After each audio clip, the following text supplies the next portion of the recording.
Hi, everyone. Welcome to episode number 7 of Why Sci-Fi. And today is truly a special episode. And I think I always say that before the beginning of every episode, but in this case, I have an additional reason. And I'll mention that reason in a second. But first, I want to say hello to Johanna. Thank you so much, Johanna, for coming on the show. Hello, thank you so much for having me. I'm excited to be here.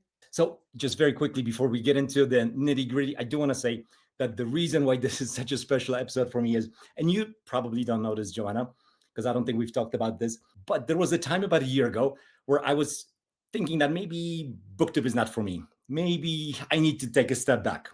It's a lot of work. I have family. I have job that things were not perfect. It was a lot to edit these videos, to shoot them, to think about them. As much as I love reading books and talking about them, it became it became difficult. And just around the same time, you invited me on your incredible show, Why Read, which I think you're on episode 40 is going to be the next one.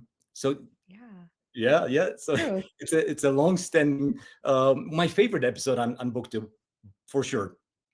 Oh, My favorite show, I should say, on BookTube. So you invited me to that, and it really helped me kind of re-energize myself, kind of look at myself as someone who's worthy to be on your show. Even, at that time, I had much fewer subscribers than I do, so it just meant so much to me, and you've really made a difference in my life in a meaningful way because of that show. And I was on it with Whitney, who became a really good friend of mine. Also, we talk almost every day. We message each other. So you've made a big difference in my life, and I definitely want to say thank you. And this is really a special episode for me. So thank you, Joanna. oh. Oh, I'm so honored to hear that. Well, I had a wonderful time having you on Why Read with Whitney, and I was so happy to see that you two became friends and that you've been buddy reading some books together A ever lot of since, like the books. Culture series, if I understand correctly. The culture series we've read, I think 3 or 4 books in the culture series, which we really loved. It's a great series to talk about with someone because there's a lot happening. The books are very well written, and I do encourage you also to consider, if you haven't read any of them, at some point in your journey to give Ian M. Banks a chance, because I think he's worthy of getting more attention as an author than he has. He passed away not too long ago. He had cancer, so he passed away young, like 57. Oh, wow. Yeah, yeah. It's unfortunate because he would have been. Oh, he was so good because he's got this humor also that he interjects, and the world building is fantastic, and the ideas. He's got the perfect mix. The secret sauce. He definitely has it, and Whitney, I think, would agree with that as well. So yeah. So thank you so much. I've met so many friends on BookTube, but you're very special to me. So thank you so much. Oh, thank you, Yeah. Bart. I'm so honored. Thank you. Let's get into science fiction. Let's talk some sci-fi. I have lots of things to talk about, but maybe I'm always curious because I think this informs viewers a lot about you as a reader. If you answer the question about the desert island book, if you were stuck for an unknown amount of time with a single book and you had to read it and read it again, what would you choose? So I struggled with this question honestly, and I am gonna cheat. And I because I'm gonna go with Lord of the Rings. Even though, Okay, yes, I actually consider oh, it great more of a choice. series than a bind up. I know Tolkien, he he conceived it as one single volume, one single text. Right. Uh, I read it as a series, so I know it's kind of cheating. But some people will die on that hill saying that it's a standalone. And so, if I could, yeah, I would just get a standalone edition of Lord of the Rings, which I do not own. I just own the series editions. But I would choose that because it's very nostalgic for me, but Yeah. it's beautiful. I think, yeah, I love the way Tolkien wrote that story. And I just think it's always going to be resonant for me. And it's always going to move me. So I think I would choose that. Mhm. Is it one of your favorite fantasy books or? It is. Yeah. Yes. I have to say, I read Lord of the Rings and I loved it, but I read Hobbit before I read Lord of, and Mhm. I think Hobbit is obviously for Desert Island. It's a much better choice because you want to have a book that's long and you can go back to and explore in depth. And Hobbit is a much shorter read, Mhm. but my that's my soft. I have a soft spot in my heart for Hobbit. I read it probably one of the first, definitely the first fantasy book that I read in English would be Hobbit, The Hobbit. Oh, So interesting. yeah. Yeah. Yeah, Yeah. it's a special book. That was the first fantasy book I ever read was The Hobbit, Oh, so so there you go. yeah. Buddies. That's a great answer. I think I've gotten so many answers to this. I interviewed an author who said she would just bring empty paper, a book full of Mm. empty pages so she could write on them. There's some interesting answers to this question. I also think bringing a book of short stories, a big book of short stories, is a good one because then you're experiencing different stories, different ideas. So that's a good option. That's what I think bring. That's a Even though really good idea. I hadn't yeah, thought about it. Yeah. yeah, because then it's not just one, but you could jump back and forth and read different stories as the mood strikes. So anyway, so tell me, Joanna. I know you read a lot of fantasy. You read across genres for sure. And this is what I love about your channel. You read a lot of science fiction, but you read broadly. For the purpose of this question, I want to find out what is it about science fiction that gives that special place on your bookshelf to some of the books that I see behind you. So you read a Yeah. lot of sci-fi. Why? What is it about sci-fi?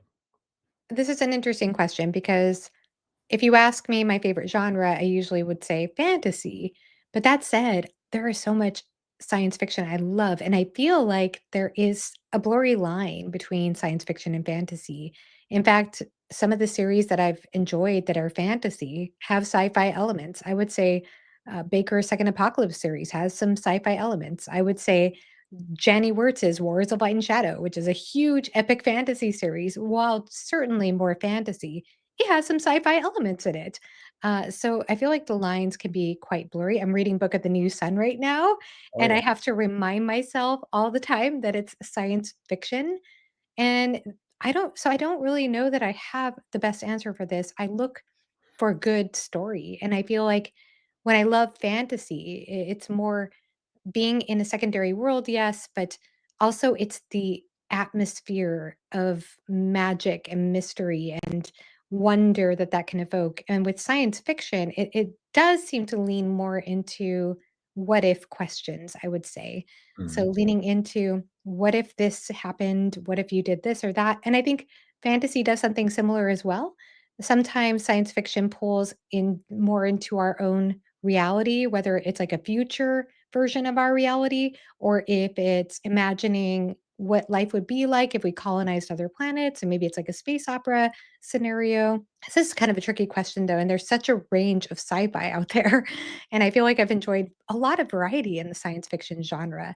But I know people generally fall back on the idea that science fiction is the genre of quote unquote ideas. And Mhm. while I agree, science fiction does explore those what if scenario questions, which I would say is like an idea based genre. For me, I need good storytelling. So it's not enough for me to have a good idea. I need it to be executed really well. I want excellent prose. I want excellent storytelling.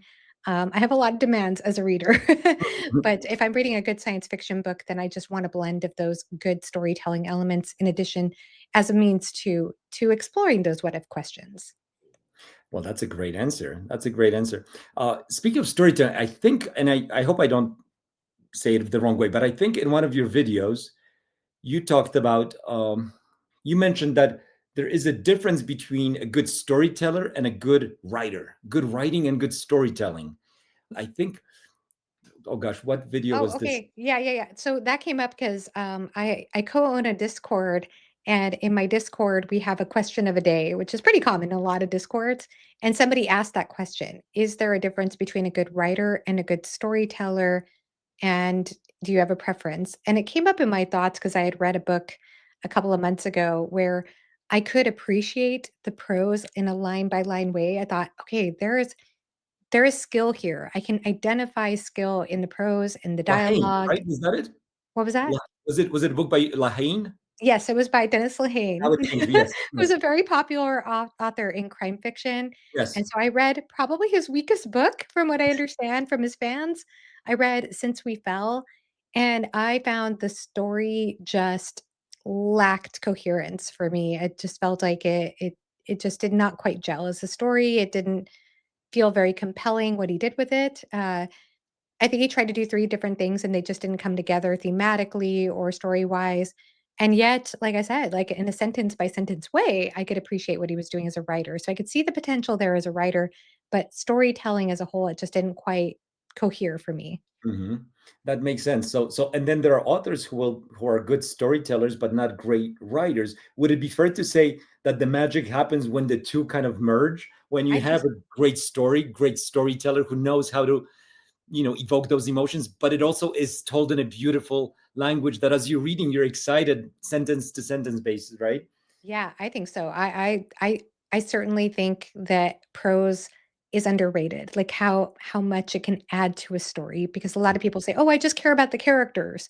And it's like, "Yeah, but good characterization comes alive in a deeper way when you have the right language, when you have the right Yes. prose, and then setting also it becomes more evocative with the right use of sentences, right use of words with the best diction. So I do think it goes hand in hand with good storytelling. But like the Lahane example, you can have, I think, a good skill with sentence structure, with prose, with word choice, with dialogue, and it still might lack something overall in story development. So Mm. yeah, it's a tricky balance, but I think that you do want to have both come together, like you said, to make the magic happen. I think And that was well maybe said. Lord of the Rings is a good example of a book that both tells a beautiful story in a way that really makes you feel almost warm inside as you think of it, but also as you're reading it, you're finding such beautiful language, right? That fits that story so well. It's a Oh, yeah. bit of an older language, Yeah. perhaps not to everyone's liking, but if you love it, I think the similarly Hyperion in some ways has a great story, the pace and everything, and then there are moments of magic on as far as the prose as Yes, well. That's one for of my sure. favorite, if not the favorite, book. Period. I guess I don't know. That's a really neat addition, by the way, of Well, you know, Hyperion. this is the Polish edition of Hyperion. So That's it so has. cool. I find the Shrike on this edition to be more mature, I think, than it is on even on the version that I love, the US version, where the Shrike stands overlooking the field with the ship sailing on the field of grass. I like that edition, but this Shrike just seems more, I don't know, more scary.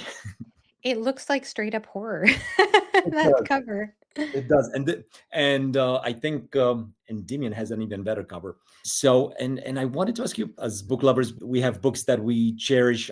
What is a book or books that kind of stand out to you? Books that maybe have a deep meaning because of, I don't know if it's their monetary value or they're just beautiful to look at, or it's the story that you fell in love with. What's a special book on your bookshelf that you Yeah, could so, point to? yeah, I do. I was talking about this beforehand that I didn't get it off the shelf. I could if you want me to, but I have 3 editions of Dune. Three editions. And the reason that happened is that I love Dune. I'm a huge Dune fan. I read it in 2012, I think is the first time I read it. And I remember at the time, it was left at the question, is this the best book I've ever read at the time? I was not well read in sci-fi. I feel like that was maybe one of the first really deep, profound science fiction experiences I've ever had. I've read a little bit of sci-fi before that, but Mhm. it just opened up something deep for me, and I was so blown away by it. But I had checked it out from the library, like a beat up old copy from the library. And then 10 years later, I decided to reread Dune. And so it was when I first started my channel. I decided to reread it. And I think I borrowed a Kindle version from my husband. I think he had the ebook. And so I just read the ebook version. And I loved it just as much, if not more, the second time. I want to reread it a third time, honestly. And I just I kept on expressing how much I love Dune, and I've read it twice, but I don't even have an edition of it. Like, I just thought it was funny because I don't even own an edition. I didn't even own an edition of it. So for Christmas that because I kept saying that, for Christmas that year, I ended up being gifted 3 different versions. And it's so my Oh my friend, god. yeah, my So friend it's so Sarah so from so the you have channel. three Yeah, editions. You haven't read any of them, but you've read the library and right. the Kindle version. That's right. That's perfect. Yeah, but now I have to read it 3 more times because I have 3 that's the goal now. But yeah, I was gifted one from my friend Sarah from, a channel Sarah reads. She's not Okay. active anymore, but she was, oh my gosh, such a fabulous booktuber, and so she gifted me the classic orange edition that everybody has these Yes. days, and then, my husband, I got he ended up he ended up getting me the, I think it's Waterstones. Is it Waterstones? I can't remember what edition it was, but the purple edition, which is Mhm. beautiful. And then the brown edition that's over on the very side of the shelf, that one my sister gave me. That's the And Barnes& I and didn't Noble. know she was going to give me an edition. I didn't know Sarah was going to give me one. And then I think I kind of bugged my husband to get me that edition. But I ended up getting 3 editions of Dune, and they're all extremely special to me Yeah, because they were also the first special editions of any book I ever received, and they were all it was just I was just so touched by the gift, and, knowing what that book meant to me, I think it was really special that I was gifted those editions. that's amazing. So I have 2 editions, special editions of, Dune, so you beat me. That's great. I also wanted to ask you, do you have any science fiction recommended books that you'd want to mention as maybe interesting books that you've read? I'd love to hear what you've been reading lately. Yeah. So you asked me to talk about 5 science fiction books. Yeah. And the way I'm going about this is I'm going to talk about the last 5 science fiction books I've read because it's just easier for me to do it that way. I do at some point on my channel want to do a video about my favorite science fiction books, which would be a very different list, I think, in some ways. But I'm going to go through the list starting from the last science fiction book I completed, that is. And you happen to know what that is, and that is Blindsight by Watts and by Peter Watts. And that book was a mind trip. I I had I just started a with a couple of my friends who co-own a Discord with. We started a new book club for our Discord, the Fireside Book Club. And I'll And link the Discord in the comments below if oh, anybody thank wants to check you. it out Yeah. and join it. It is a great place. Yeah, and it's funny because each of us co-owners chose a book without telling anybody in the Discord which person chose which book, and had our Discord vote on the book we wanted that we'd all read together. Blind Sight won. My choice won, and it was the first ever book club choice. And then everybody read it and hated it, except for me. I think I'm not the only one. There were a couple of other people who were positive about the book. If you watched the live show, I saw you in the chat, the live I show. did watch the So live show. I'm not sure if that's true. I think by the end of the video you pulled some of them I over think to so. your side. But I think in the beginning it seemed like everybody but you was negative on the book. But yeah, Yeah. continue please. I was surprised how much I appreciated it because I wouldn't call it a favorite of all time. And it's certainly not an easy reading experience. Mhm. However, I found myself drawn to it. Every day when I'd go to pick it up, I thought, "I'm really curious about where this is going." Somehow Watts kept me going. I thought it was a little bit challenging for me to visualize because he used a lot of biological terms and terms related to physics and hard sci-fi terms, I would say, that I am just not as familiar with because I'm not the best at science, to be honest. So I did have to look up some terms, but I was I found the overall premise of the story compelling. I think he did something extremely I think it's very creative what he did Mhm. and clever with the way that he flipped the paradigm that we equate with consciousness and with intelligence, the way that he flipped our ways of equating those 2 things together and explored things in a direction I wasn't expecting, especially with the character that he chose to tell the story. It's quite a fragmented story in a lot of ways. Like, I could see some people reading it and feeling like this is an extremely disjointed story, but I thought it actually all cohered. There were certainly some questions left unanswered, some areas where I wish I had more development of certain ideas, but I was impressed in general with the story. So for me, I think Blindsight was I'm more overall more positive about it, and I'm glad I read it.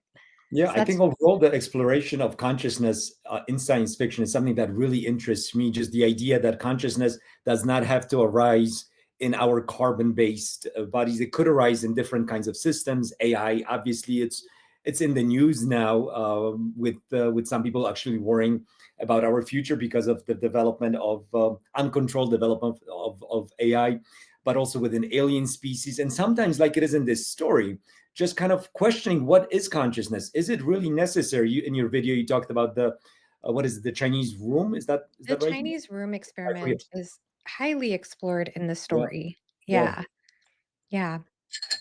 So yeah, I found Blindsight to be very difficult to read, but ultimately rewarding and interesting. Even though, just like you, I would not call it like an all time favorite. It wasn't a fun read, but I knew I'm reading something that has some depth. So I was trying to concentrate, trying to get as much out of it, and I, in the end, enjoyed it. And I do want to reread it. It's been a few years for me since I've read it. I do want to reread. What else do you have on the list? Okay, so this next one is going to be The Claw of the Conciliator, which is book 2 of Book of the New Sun by Gene Wolfe. I'm currently reading the third book right now, Okay. The Sword of the Lictor. Yeah. And so The Claw of the Conciliator, I'm just going to talk about Book of the New Sun in general, though, Yeah. just to make it easier. So, because I did read Shadow of the Torturer a little bit earlier this year as well. I am loving this series. It is Really? what, like I think I mentioned this earlier. I have to remind myself I'm reading science fiction because we're in the far distant future, but it resembles a medieval past in a lot of ways, and yet there is space travel, there are robots, there are interesting descriptions. He does so many interesting things with the prose where he obscures what you're reading, he obscures the ideas, and then suddenly, at the same time, he evokes so much interesting imagery. So he does this really interesting thing with obscurity and imagery, blending the 2 together, and then suddenly you get a reveal about something and it reframes how you looked at the beginning of the book. It's not an easy read, but I am in awe of it right now. I'm loving my experience so much. And I think something that helped for me, because I'm in a huge read along of Book of the New Sun right now. And what I did after book one, realizing that there were certain things I missed in plain sight, I decided to take my journey far more slowly than usual. And so I've been reading like a chapter a day. Now I'm up to 2 chapters a day with a friend, and we're talking back and forth. My friend Jake from Nerd Level Rising. And so we're reading this together and just sharing thoughts back and forth and just having our minds blown about certain things that are being revealed and even just gushing about Wolf's prose. I think Wolf is one of the most he writes in the most stunning way. It's so beautiful. Ah, it's just I'm loving it. I'm loving it. I'm speechless. So, I'm so Book of the glad New to hear. Sun, it's wild. It is wild. It is trippy. It is weird. It's not an easy read, but I'm starting to feel a lot of payoff where I'm at right now. I hope the journey continues. I don't wanna overhype it and then end up feeling differently by the end, but right now I'm in awe of what Wolf is doing. I'm so happy to hear that because Book of the New Sun is on my list of shame. I have not read it. Oh. There are so many great books, but it's forever on my TBR. Just like, oh, I'll get to it after this one. I've been always intimidated by it, but yeah, Book of the New Sun. I'm definitely looking forward to reading. I believe. I mean, it is kind of a fallen world, future world that has regressed in some ways, and maybe that's why the fantasy element or kind of medieval element anyway comes through in some ways. But I shouldn't talk about it because I have not read it. But you're reading some big hitters, Blindside. Now, Book of what else? What else, Joanna? Oh, I'm loving I'm but Wolf's impressed. Prose. I'm excited for you to get to it, but I would recommend taking your time. He does leave you, especially when you're I would say, especially in book 2, I felt like every chapter I'd finish, I think, "Okay, I feel like I have more questions than answers," like, almost every chapter. But, I am finding some payoff now, and I'm loving the journey at this point. Hope it continues. But, yes, my next book is before that was, Empire of Silence by Christopher Ruocchio. Okay, I read And that. this was not a favorite read for me. I had mixed feelings about the book. I did not find I found myself having difficulty visualizing some of what Ruocchio was describing, and then I heard that he himself has, I guess, some form of aphantasia, and in that first book, he struggled to describe things as well as he wanted to. So that made me feel a little bit better because I thought, "Is it me? Like, why am I having a hard time visualizing this?" And I just didn't quite feel drawn into the story, and, I understand it was his first book, and he wrote it when he was very young. Everyone says book 2 is where it really takes off.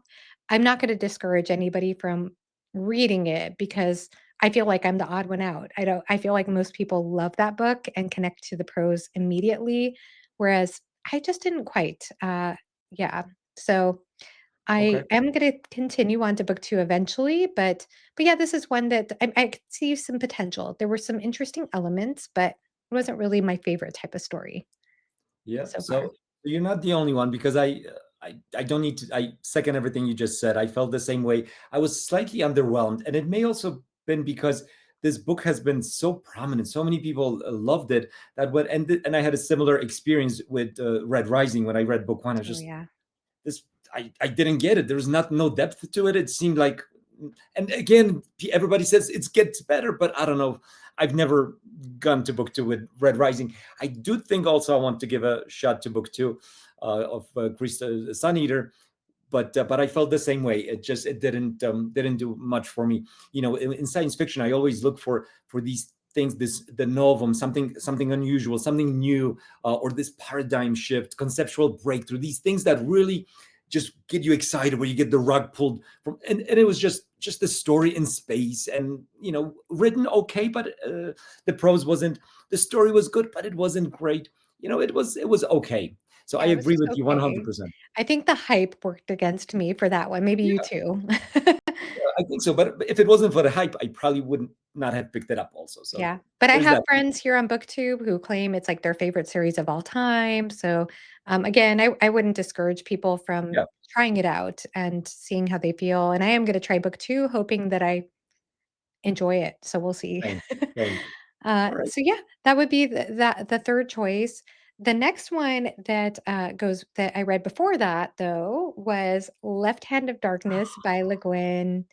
So You liked it. I know you liked it. oh, I did. I I know. did love it. What I will say about it is it's not my favorite Le Guin. Mm, I have same. one about I prefer The Dispossessed. The Dispossessed is my favorite Le Guin. I adore The Dispossessed. But this book is excellent, and I think that she has a gift for building different types of societies and doing social commentary with the contrast of societies. And I also think she shifts her the thing that I think is most underappreciated about Le Guin's sci-fi. I think it gets mentioned a lot with her fantasy, but maybe not as much with her science fiction, is her prose. Because Yes. her prose, it does seem a little bit straightforward at times, but if you pay attention, she's doing so many interesting nuanced things with her writing, like slightly changing the style. You could see it a lot actually in Left Handed Darkness, how she changes her style depending on the narrative perspective. Like one is more journalistic, one's a little bit more lyrical, one's a little bit more like mythological. I don't know if that's the right word for it, but there's so much depth to the world too, and to ecology and to the societal structures and conversations about patriotism and looking at that in an interesting way, looking at the dark and light and dark, in addition to looking at gender identity, which I know usually is what everybody talks about, which is Right. prominent in the book. But there are so many things going on in this book. It's so deeply layered. It did take me some time to get into Left Hand of Darkness. I think the first third of the book was a little tricky for me, but then once I got into the second part and then the third part, I was completely, mesmerized by the book, and I think it's a book that it would definitely reward rereading. Amazing. I agree again with everything you've said about Left Hand of Darkness. I thought for me, it's the kind of book where I call some of these books, which are usually my favorites, Mm. uh, the books that snowball, the snowball effect, Yes. where it starts a little bit slow, and you're not. I just like you, the first third. We're dumped into this world. The envoy comes, and I was a little like, okay, trying to get my bearings, what's going on.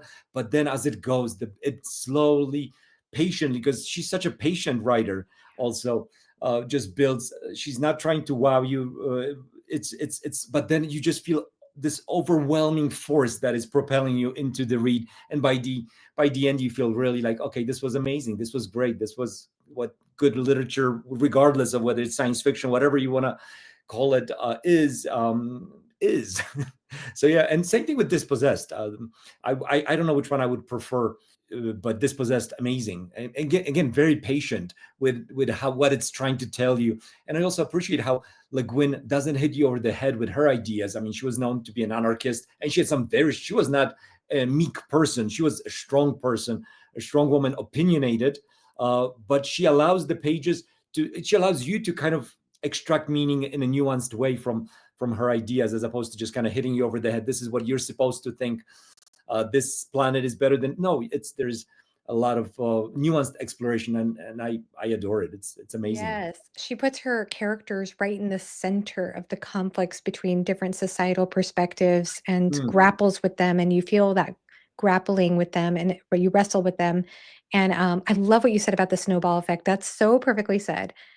I feel even the same way about The Dispossessed. I think The Dispossessed has yeah, an excellent opening line, like, "There was a wall," and it's like it starts with, like, very terse prose, and always when I read so I read that book last year, at the beginning of last year, and then I reread it with the audiobook later in the year, and I wanna reread it again, because I didn't think the audio experience was the best reading experience for Le Guin, but I both times and then this year when I was leafing through it, I always feel like the first chapter, I never feel like this is gonna be a favorite for me, and then I keep reading, and the next thing I know, like, that snowball effect just takes over, and I'm completely into the story in a way that I never expect to, and I'm emotionally invested in the story, and that's the other thing I never expect with Le Guin, and it always surprises me how emotional it gets. So, yeah, I'm such a fan of Le Guin right now. yeah, and I like also how her characters in some ways mirror her writing. Like Shevek, he has Yes. that also quiet power. I don't know. She's great. She's amazing. And I know. I think you're gonna read Late of Heaven. Is that right? At some point. Yes. So, as I Looking forward mentioned, the Fireside Discord, uh, we just had our second vote for our second book, and my book won again. Hopefully, everyone doesn't hate it this time, but it's Lathe of Heaven. And so I That's am awesome. very much looking forward to that. I'm glad that everybody else is interested in picking it up because I've had it on my shelf for a while. I thought it'd be a good excuse to read it. It's always Yeah, a good excuse. There's always a good excuse to read Le Guin. So I yes, think I'll be so. reading that soon. Yeah, I hope you enjoy it. I don't think it's as, in some ways, maybe not as profound. It's a lighter read, but it is interesting. I loved it. I thought it was so much fun also to imagine the scenarios that our protagonist, George Orr, I think is his name, uh, goes through. It's an interesting book, and it's a homage to Philip K. Dick, an amazing author. I don't know. Have you read any PKD? Ubik. I read Ubik. Oh, that's Ubik. right. Yes, of course, of course. I And think you that like was Ubik last too. year. I was it last year or the year before? Now I don't remember, but I loved Ubik. I had a wonderful time Yeah, with that book. Yeah, it's incredible wild. book. Yeah. Yeah, it's an interesting. It's a Okay, so wild, wild book, but um, it um, surprised me. It surprised me because it does have a fair amount of absurdity, but yes, at for the sure. same time, it was fun and it was interesting. It went in a direction I wasn't expecting. Yeah, I thought it was a compelling read. Liked it a Yeah, lot.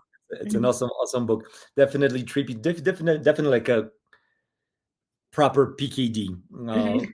story. So that's I think that's four, right? You mentioned four That's right. amazing books, Johanna. So the These are first amazing. What now else? I'm to the first science fiction book I read this year, What was and that? that is Too Like the Lightning by Ada Palmer. Yeah. Have you read this? I have not. I picked it up. I started it, and then I said, "Oh, I don't know if I'm ready. Should I read it? Tell me about it." Well, so this is a book it's very tricky. It was not easy for me to get into. It's told in first person narration in the 25th century. I can't 25th remember if century. it's written in the 20 Let me look at the back just to make sure I get this right. It's Uh, 25th so century. Mycroft Canner is a convict for his crimes. He is required, as is the custom of the 25th century, to wander the world being useful to all he meets. So yeah, he's writing this from the 25th century. It's him chronicling events that happened with this quote unquote 710 list, which is to write off the most important people in the world. And then there's a theft that's involved.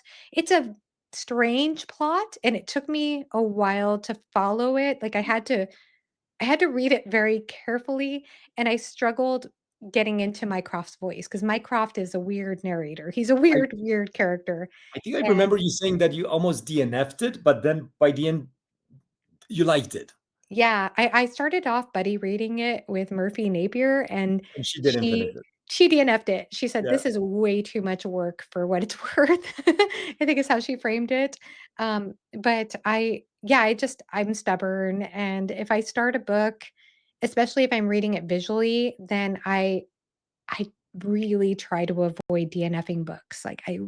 I'm very stubborn about it. I just wanna push through, and I found myself loving it by the end, but it was a tricky start because I found the narrator irritating. I did not like his voice very much, and he's meant to be how is he is. And it's like if you don't like him, then it's a rough ride, but at the same time, there is so much interesting world building in this story, especially as it's in the 25th century, like mass transportation and the idea that you can you can get from one place in the world to another place in the world to another place in the world in a single day. Like imagining a future where you spend time in Colorado for the morning and then maybe spend your lunchtime in Tokyo and then maybe go have dinner in London. Like imagining the transportation system like that, but it's also all interconnected. So if it shuts us down for everyone and causes mass chaos. Like the way that she wrote this, it just sounded probable in my head. Like I thought, I can imagine this being real. And not only that, but it also brought up some interesting questions about what does that mean as far as your citizenship? If you could just float around the world all day, like it's just so interesting. And then also really interesting concepts of revolving religion at that time too, that are creative. I thought her world building was brilliant, absolutely brilliant. I have not continued on though, so I'm actually kind of the worst when it comes to continuing science fiction series. I'm doing a good job with Book of the New Sun, but that's actually a rare thing for me. I'm typically not the best. I need to get after myself to continue, but yeah, no, I thought it was incredible what she did. Incredible by Okay. the end. Okay. That's great Mhm. to hear. That's great to hear because I definitely want to pick it up at some point, fairly soon. There's just so many books to read, so many amazing stories. But it looks like the last five books you read, all of them definitely left a mark, right? Yeah, that's true. That's Yeah. true. So Yeah. I'm glad to hear that. That's good. With the books you read, do you try to be very meticulous in how you approach books that you read? So you don't just it's not on a whim. You like to do a little bit of research before you pick up a book. Most of the time that is the case for me, because I'm like I said, if I'm gonna read something, if I'm gonna pick up a book and start to read it, especially visually, with audiobooks, I'm a little bit different, but if I'm Mhm. gonna read something visually, then I really don't like DNFing books. I Mm. just struggle with it. I wanna see things through to completion. I wanna be able to contribute to the conversation even if I don't like a book. And so for that reason alone, and plus the fact that I also read far more slowly, I think, than the average reader, I wanna make sure that if I'm gonna be on that journey, then I'm gonna be committed to that journey. So it does make me picky about the books I choose. Yes. Yeah, I'm the same way. Awesome. So amazing, amazing stuff. I love your answers. I love the books that you've read. And it seems like we have similar taste in books also. So So that's exciting for me. So let's have some fun. Let's do some rapid fire questions. You can expand it with your answers and talk a little bit more, or you can just go quick. I have a few questions here. So let's get into it. So I know you read both, but do you prefer when it comes to science fiction or speculative fiction? Let's say you can include fantasy in this as well. Modern speculative fiction or classic? And let's say modern starts in the 80s, let's say, and anything prior to the 80s would be classic. Um, that's tricky. I guess maybe modern, but mhm. most of my favorite books I would say are prior to uh prior to the last decade or so. I that's hard, that's difficult Yeah, because, again, I love Ursula you love K. Le both. Guin. I think all those books are a little bit earlier than that, Yeah, but Dune, yeah, it's Lord of kind the of a Rings. mix, but maybe modern? I'm not sure. That's a good Yeah. question. It's a bit of a mix.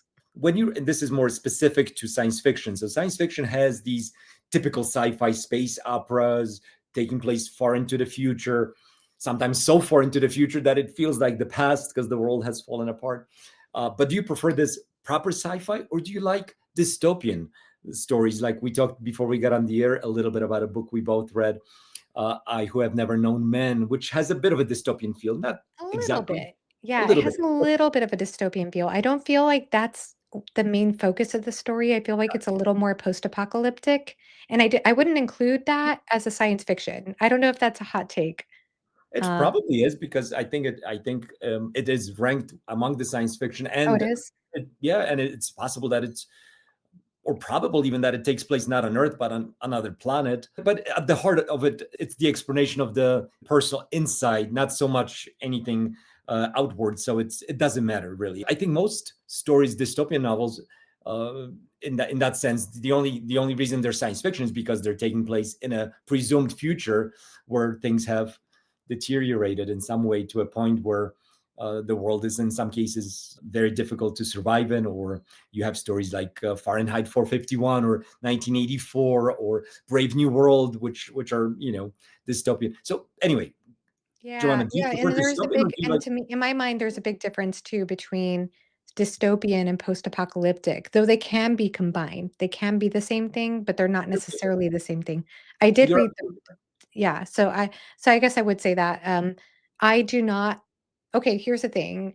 I have found that and this is the problem too, is that there are some books that are described as dystopian that I wouldn't necessarily describe as dystopian and that I've loved. And yet, when I hear something is dystopian, I usually don't feel drawn to it because immediately I think of exploring a totalitarian government and lack of control, government control. That's usually what comes to my mind when I think of dystopian.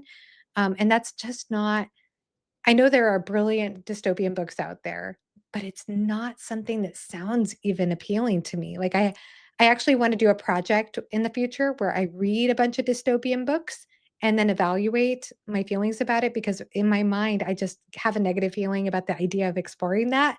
And it just sounds it just sounds so uncomfortable.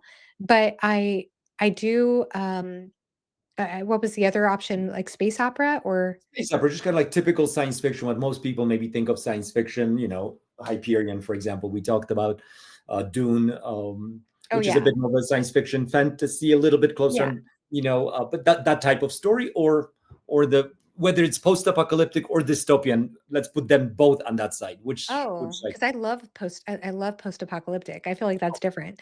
Okay. But yeah, I'm starting to get more into post-apocalyptic, I'll say, but general, I would just go with the other category. I would go with like more space opera, Okay. sci fantasy. Yeah. But I'm curious. Post-apocalyptic. Have you read The Road, Station 11? What are some of your books that you hold in high regard when it comes to post-apocalyptic? So I actually did read The Road over the summer. I haven't talked about it on my channel. I was thinking about maybe saving that for another future project. And I thought it was excellent. I thought it was an excellent read. I read I Who Have Never Known Men, which I loved. I'm trying to think of some other post-apocalyptic books I've read. I might be reading one soon called Mockingbird that I know Hmm. has been popular, making its waves recently. And Yeah. so I might try to it's not a new book. It was published, I think, in 1980, but I might try to check that out. I understand that's post-apocalyptic. I'm trying to think of some others. I know The Library Ladder, if you follow that channel, he did a fantastic video about post-apocalyptic literature. There are a handful of recent apocalypses that seem to involve fantastical divine intervention. And so it was Yes. interesting to see the trends as he was talking about how it seems to be trending towards more female focused stories, either written by female authors or with female protagonists, which is really interesting. So, yes, I do have an interest in digging into that a little bit more. I'm not the Awesome. most well read when it comes to that subgenre, but I think it's an interesting exploration. Mhm. Yeah, and the Road is definitely a book that, as a parent, just imagining Mm. myself being in that situation, definitely hit me hard. And yes, library. How else would I fall asleep if it wasn't listening to his incredible voice? Library. I love his voice. He's got Yes, he's got such a great voice. he's Not amazing. Not that he puts me to sleep with his videos, not at all. They're excellent. Hmm. But I do enjoy his voice. So, okay, all right. So, if you're reading science fiction, are you more interested in exploration of aliens or AI, artificial intelligence, robots? Do you have a preference at all? If Yeah, this is another. I'm so sorry. I'm always like so indecisive. it's okay. I want to say aliens. I think different forms of consciousness, like consciousness explorations, like we were talking about with Blindsight, are really Yeah, cool. I love a book we both love, Solaris by Stanislaw Lem. Incredible book. yeah, I no, love that book. So I think that aliens might appeal to me a little bit more, though we both love Clara and the Sun by Ishiguro, one oh of my my God. favorites of all time. Yep. And so that to me was a powerful exploration of AI. I kind of, in some ways, as mean as this is to say, as pessimistic as this is to say, I feel like there's so much going on with AI that scares me with right now Mm. that I almost want people to be a little more scared of it than they are instead of getting more excited about it. So I think some of those more like doom inspired AI books are maybe not a bad thing. But yeah, no, I think either one could be interesting. But maybe if I had to choose, it might be the alien exploration. Yeah, especially when you take that alien exploration to its kind of ultimate, the unknowable, like in Solaris, where you really can't even attempt to try to reason or understand what this planet, this being is doing, is thinking. That I think is fascinating. I think you also read Dawn, right? I Oh, think. good idea. Hmm. And that also had excellent aliens, I thought, exploration of their way of thinking, which was felt quite different from humans. So there's a lot of great books with aliens. But yes, Clara and the Sun is amazing. I mean, Clara was the reason why I fell in love with that book. Her journey of trying to understand the world she's in, also. And Ishiguro always writes in such an understated, such nuanced way, where there's a lot of hidden meaning kind of behind that he doesn't say, but he's saying in so many of his books. Clara and the So Sun may not even be the best example of that, but still excellent. So yeah, one that's of my great. favorite writers of all time, if not my favorite right now. I love his writing so much. And Yeah, and Clara and the Sun is kind of an existentialist book. I didn't give it much thought until my husband read it, and he's the one who pointed that out. He said it's kind of existentialist if you think about it. I'm like, oh, I hadn't thought about that. It's so interesting because like one of my favorite things to explore in science fiction, and specifically like what you said about Solaris, is the way that we as humans anthropomorphize other forms of consciousness when that form of consciousness might operate on its own with its own rules in its own weird way. And I think Solaris is probably the best book, in my opinion, at being able to explore that. And I think that's tricky because authors are human, so of course they're going to always think in a human terms when exploring consciousness, but to be able to describe it in a non-human way is so interesting to me. But it's not only that, so like with Clara, it's almost the opposite because we as humans reading an AI perspective are constantly anthropomorphizing her because she's programmed to be as human as possible.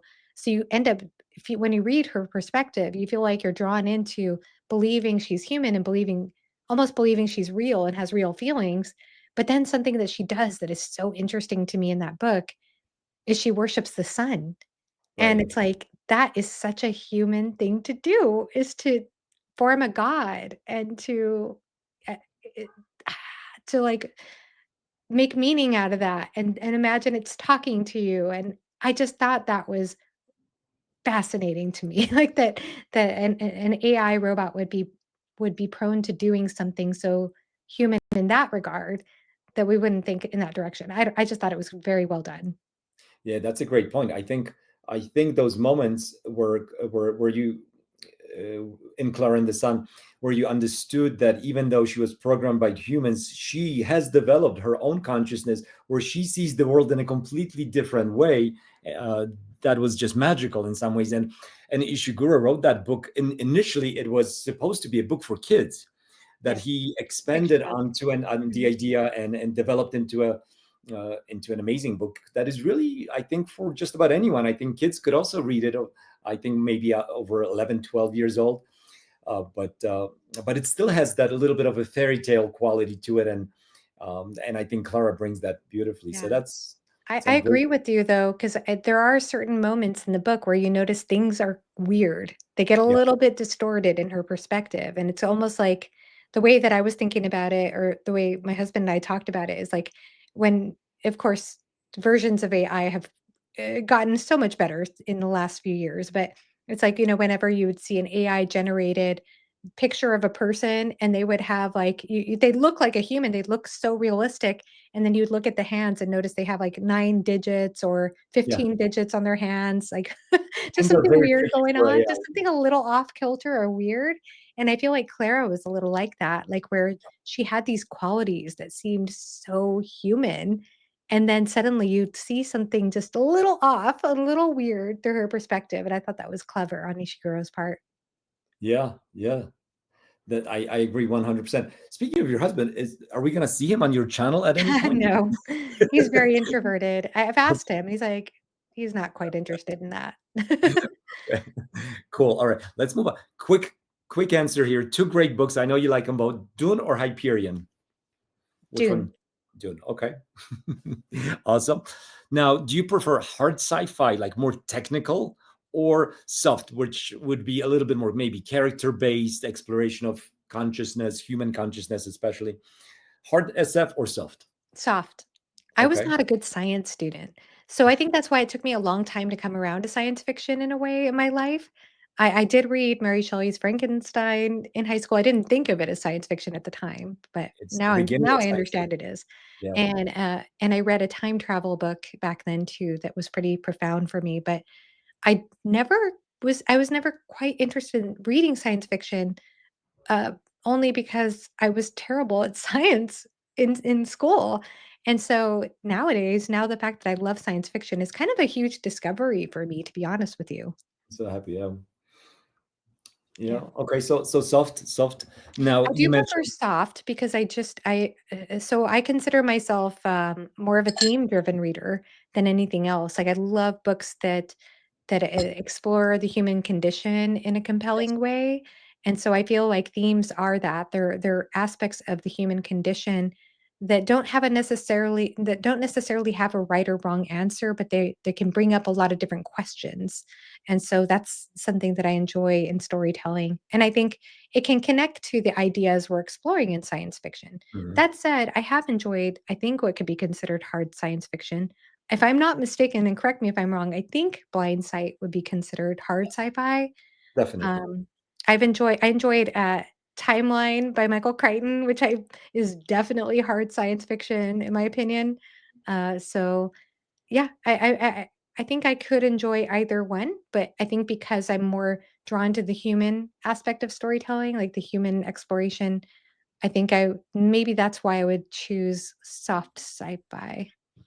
Okay, that's a great answer. So in your answer, you mentioned time travel. So here, I love time travel. The idea of traveling is just so incredibly appealing to me. So I wonder if you could one time get into a time machine. So one time you can't use it more than once. You can come back, of course, but Yeah. one time use you get. Would you go forward in time to see the future, or would you? Is there a time, a specific period in the past that historically just speaks to you? I don't know, Byzantium. I know you read some books that have a setting in that world that you loved. Is there a time in the past that you would rather visit? This might surprise you, but I choose the future. No, I it's not just surprising. Oh, Everybody okay. chooses the future. I just it's interesting because my favorite science fiction books, or my favorite time travel books, I should say, go to the past. So I've always enjoyed that exploration of exploring the past through a future lens or through a modern lens. I think that time travel books are fun and special in that regard versus a book that's just simply set in the past. But in reality, I think it would be really interesting to go into the future. That would be mind-blowing to see what that would be like. Yeah. Yeah, the only caveat with that is, and we talk about it just about every time we talk about this.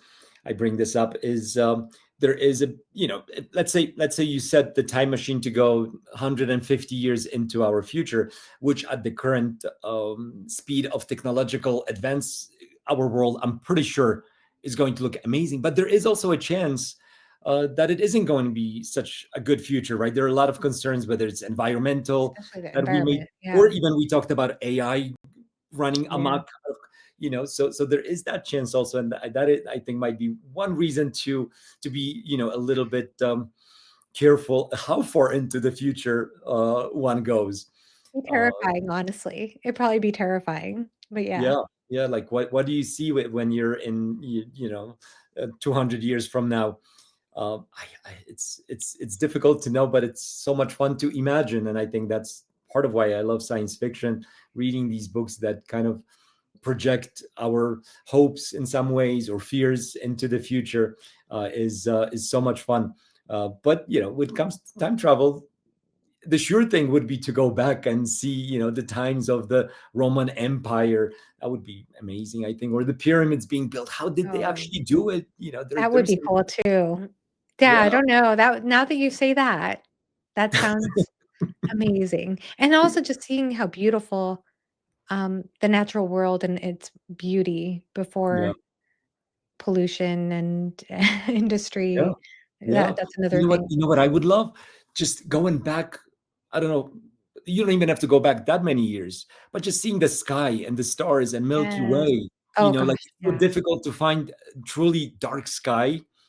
I'm in Colorado, and there's like it's a dark city. We don't like have all the lights, and there are no street lights. It's pretty dark, but even so, it's nothing because there's so much ambient pollution from cities all around. It's very difficult to find a spot on Earth that really isn't polluted by light. And the way humans have lived with the sky and the stars and the magic of that forever, we've lost.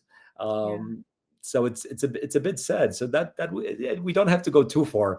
Maybe prior to industrial revolution, pretty much anywhere on Earth you would get an amazing view of the sky. So that would be something to see as well. That's The true. I one mean, that, even if you go back like 40 years or 30 yeah, years, it's a totally different experience of the sky than it is now, probably. So, yeah, in yeah. most places for sure. Yeah. So what are you reading right now as we're slowly winding down? Sure. Right now, I am reading, I think, as I mentioned, might have mentioned it earlier, but Sword of the Lictor by Gene Wolfe. Oh, that's right. So I'm reading that slowly with my friend Jake. And then I'm also reading The Talisman by Stephen King, but Mm. I'm not loving it. I'll be Okay. honest. Yeah, Uh, that's I haven't read it, but it's a book that I wanted to read. It's oh, loose, isn't it loosely tied to Dark Tower? it is loosely tied to The Dark Tower, yeah. Is I that why read you I did already it? read the Dark Tower series though, I and know. I'll just go ahead and say that yes, there are connections to certain books in King's universe, such as like It and 11/22/63, um, and yet in The Stand, but I don't think it's really necessary to read any other additional Stephen King books before reading The Dark Tower, with the exception of Salem's Lot. I would Oh, yeah, recommend reading Salem's Lot for before sure. reading book 5. Otherwise, though, I don't think it's really necessary. Yeah, yeah, that's how I did it. Okay, good. So I'm glad to know that Talisman, because it's a big book. Also, it's a bit of a commitment. And just before we wrap up, because I'm always curious about King, and someone who has read King, I know you've read it. I know you've read Mhm. it. Do you have a favorite King book? Is it something from the Dark Tower? Is it? Yeah, my favorite King book, so I have, like, 3 top 3 my top 3 King books would be 11/22/63, uh, Wizard and Glass in the Dark Tower series, I knew it. and, the other one is Salem's Lot. In fact, I might put 11/22/63. I think part of that was the time I read it. I'm not sure, but I loved it. I loved that book when I read it. What an incredible story. 11/22/63 and Pet Cemetery might be my top 2. Yeah, Yeah. I remember when you talked about Pet Cemetery on your channel, and I thought you had some incredible insights into that book. And 11/22/63 is just incredible for what it does. In my opinion, it's my favorite romance of. And I don't read romance. I would never pick up a book that was sold to me as it's just not Right. my thing personally. But Mhm. when it's in a book like this, when it's part of the story, and it made that story so special, it almost is the thing that I think of first now when I think of Yeah. that book. I just thought it was perfect. And it's one of the best endings for Stephen King. I think a lot of True. people say that, and I agree with it also. Oh, He yeah. really It's wraps that excellent. story up properly. No weird stuff, like we have in certain chapter in it. This one's just perfect. Yeah. Such a miss that chapter. Yeah. Yeah, Yeah, just sadly.